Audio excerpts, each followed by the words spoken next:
किसका अरेस्ट हुआ? पप्पू यादव सांसद की अरेस्टिंग हुई तो है। अरेस्ट हुआ तो पुलिस ने किया होगा ना। तो पुलिस ने अरेस्ट किया तो राहुल गांधी से क्या लेना देना?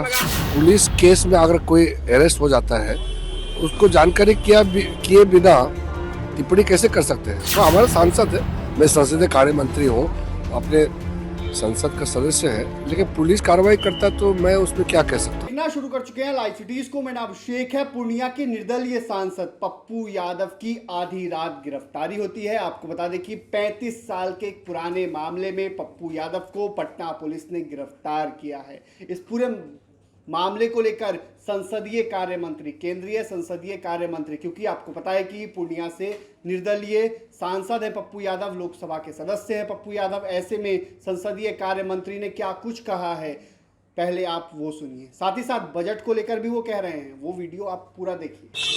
सर, राहुल गांधी ने ट्वीट करते हुए नीट छात्रा मौत मामले में कहा कि बेटी आवाज उठाए पप्पू यादव, इसलिए अरेस्ट किया जा रहा है। नीतीश सरकार अरेस्ट कर लिया। किसका अरेस्ट हुआ? पप्पू यादव सांसद की अरेस्टिंग हुई है। तो अरेस्ट हुआ तो पुलिस ने किया होगा ना।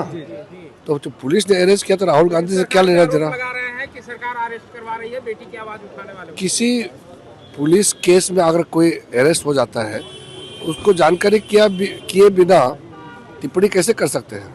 ये तो ठीक बात नहीं है। पुलिस केस होगा, हमारा सांसद है, मैं संसदीय कार्य मंत्री हूँ, अपने संसद का सदस्य है, लेकिन पुलिस कार्रवाई करता तो मैं उसमें क्या कह सकता हूँ? सर, 18% टैरिफ लगा है अमेरिका के साथ। विपक्ष के लोग वो तो आपका भी जानकारी रहे हैं, कह रहे हैं कि कृषि के लिए कुछ नहीं दिया है सरकार ने। आप जब डिटेल मालूम हो जाएगा ना, कांग्रेस के मुंह में ताला लग जाएगा। इकोसिस्टम से लेकर के ग्रामीण इलाकों में रोजगार पैदा करने के लिए जो स्कीम लॉन्च की है, और बिहार में पहले जो पिछले साल का बजट में जो घोषणाएं की है उसको बल देते हुए इस बार और तेजी से आगे ले जाने के लिए योगदान इस बजट से मिलेगा। देश में जितना जिले हैं, सब जिले में महिलाओं के लिए एक गर्ल्स हॉस्टल, ये बहुत बड़ा एक निर्णय है सशक्तिकरण महिलाओं के लिए। तो युवाओं के लिए, महिलाओं के लिए तो इस बजट में आपको विस्तृत में मैं जानकारी इसलिए नहीं दे रहा हूं क्योंकि वो बहुत लंबा हो जाएगा। तो निर्मला सीतारमण जी का बजट में डिटेल से उसको आपको हम लोग कॉपी भी शायद दिया होगा पार्टी ऑफिस में, आपको कॉपी मिल जाएगा। एक तो मुख्य पॉइंट को मैं रोशनी डालना चाहता हूं। जो रिफॉर्म्स एक्सप्रेस है, मोदी जी का तीसरे कार्यकाल में रिफॉर्म्स का बहुत बड़ा काम शुरू किया है। इस रिफॉर्म्स का जो रिफॉर्म्स एक्सप्रेस जो हम लोग बोलता है, ये रिफॉर्म्स एक्सप्रेस बहुत तेजी से चल चुके हैं।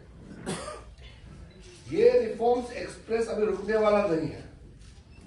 2047 में विकसित भारत बनाने के लिए ये जो रिफॉर्म्स एक्सप्रेस चले हैं, ये पहले 2 कार्यकाल में जितना तेजी से आगे बढ़ा है उससे कई अधिक गुना ताकत और तेज गति से ये रिफॉर्म्स एक्सप्रेस आगे चलने वाले हैं।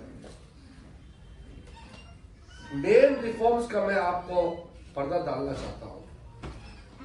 जो छोटे छोटे काम करने में जो आपको लाइसेंस निकालना पड़ता है, फॉर्म भरना पड़ता है, गारंटी देना पड़ता है, जो गरीब आदमी ठोकर खा के इधर उधर घूमना पड़ता है, छोटे छोटे व्यवस्था खड़ा करने के लिए ये सारा जो बॉटलनेक है, प्रावधान है, उसको हटाने का निर्णय किया गया है।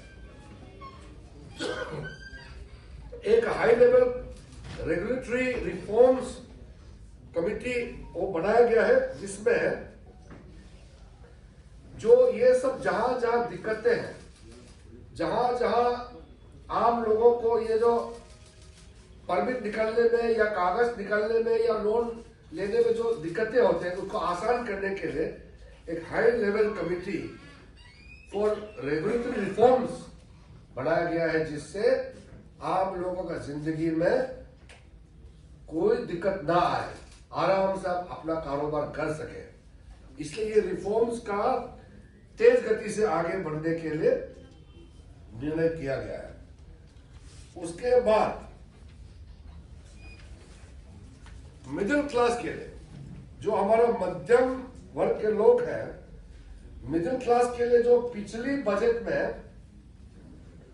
12 लाख आमदनी तक टैक्स फ्री किया गया था, उसको आगे बढ़ाते हुए इस बार विवाद से विश्वास, हम लोग जो टैक्स देते हैं, जो आमदनी प्राप्त करते हैं, मेहनत करके कमाते हैं, उन लोगों के लिए बहुत बड़ा सहूलियत देने का फैसला किया गया है। आपका TCS rate for education, medical purpose के लिए जो है रेमिटेंस पैसा वगैरह जो आप भेजते हैं, सारा वो इसको 5% से 2% इसका टैक्स रेट घटाया गया है। और जो पेशेंट्स है, हमारे जो बीमार वर्ग जो हो जाते हैं, उनके लिए, जैसे कैंसर जैसे खतरनाक बीमारी है, उनके लिए जो दवाई जरूरत है, उस दवाई में पूरा कटौती किया गया है। हम तो 25 साल से पार्लियामेंट में हैं। एक रेल बजट होता था और एक आम बजट होता था, और रेल बजट में घोषणाएं होते थे। अभी रेल बजट में घोषणा नहीं होती है, अब आम बजट में ही सारा जो जरूरत चीज है वो दे देते हैं। अगर आप जो पर्टिकुलर स्कीम कर रहे हैं, अगर उसके लिए ट्रैक नहीं बना या बन रहा है, तो ट्रेन नहीं दौड़ेगा। उसके लिए यहाँ जो इलेक्ट्रिफिकेशन रोकने के लिए और उसमें जो बाकी व्यवस्था है, उसके लिए जो फ्लड प्रोटेक्शन का कार्य के लिए जो राशि दिया गया है, वो सिर्फ बिहार प्रदेश को आवंटित किया गया है। इसका तो मैंने वित्त मंत्री जी को भी मैंने कहा है कि बिहार को देने के बाद थोड़ा अगर बचता है तो हमको भी थोड़ा दे दीजिए, लेकिन बिहार को पहले दिया है। तो ये बिहार वासियों के लिए कितना खुशखबरी बात है। इसके अलावा मेरे पास बहुत पॉइंट टू पॉइंट है, लेकिन मैंने जैसे शुरू में कहा, मैंने मार्क तो किया था, पूरा आपको बताओ। तो आपने सुना कि किस तरीके से संसदीय कार्य मंत्री ने क्या कुछ कहा है। उन्होंने साफ साफ कहा है ये पुलिस की कार्रवाई है, इस पर हम कुछ नहीं कह सकते। राहुल गांधी को क्यों इस पर बोलना है। वहीं कांग्रेस पर भी निशाना साधा है और बिहार के बजट को लेकर भी बड़ी प्रेस कॉन्फ्रेंस की है पटना के बीजेपी कार्यालय में। ऐसे में उन्होंने बताया है कि आखिर बजट से बिहार को क्या क्या फायदे होंगे, क्या क्या चीजें हैं, तमाम जानकारी उन्होंने दी है। तो पूर्णिया के निर्दलीय सांसद की गिरफ्तारी पर संसदीय कार्य मंत्री, क्योंकि लोकसभा के सदस्य हैं पप्पू यादव, ऐसे में उनका बयान भी सामने आया है। बने रहिए लाइव सिटीज के साथ, हमारे यूट्यूब चैनल को सब्सक्राइब करिए, लाइक करिए। धन्यवाद।